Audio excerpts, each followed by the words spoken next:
GS છે ને, GK નહીં, જનરલ નોલેજ નહીં. છોકરાઓ તમે સ્કૂલમાં જીકે વાંચતા, ક્વિઝ કોમ્પિટિશન થતું, મેડમ કહેતી હતી જીકે કિતના પાવરફુલ है, જીકે કિતના પાવરફુલ है. હવે જીકે નથી ભઈલા, જીએસ છે.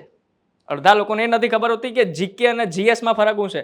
મારા ભઈલા, આ જે જીકે છે ને એ જનરલ નોલેજ છે, એટલે કે ગોખણ પટ્ટી છે.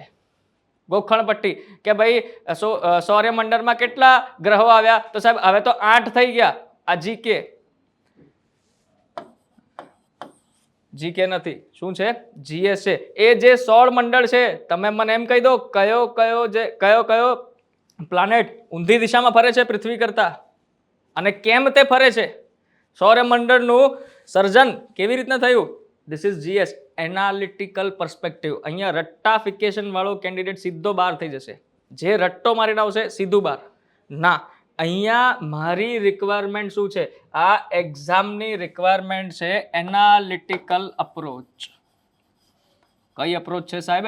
Analytical approach. એટલે કે બધું જ જે હું તૈયારી કરીશ, મને અન્ડરસ્ટેન્ડિંગ, સમજણથી કામ કરવું પડશે. બધી જ વસ્તુઓને મારે સમજવાનું થશે, અને બધી જ વસ્તુઓને મારે એમની વચ્ચે જે કનેક્શન્સ છે એ કનેક્શન મારે વિચારવું પડશે. કેવી રીતને ભૂગોળનું પર્યાવરણ જોડે કનેક્શન છે, કેવી રીતને પોલિટીનું ઇકોનોમી જોડે કનેક્શન છે, બધા કનેક્શન બેસાડવા પડશે. એના માટે શું વાંચવું પડે સાહેબ? સિલેબસ વાંચવું પડે, સમજણથી આપણે કામ કરવું પડશે. This is not GK, this is GS, એટલે કે જનરલ સ્ટડીઝ. ડન છે? ગોખણ પટ્ટીવાળા કેન્ડિડેટ અહીંયા નહીં ચાલે.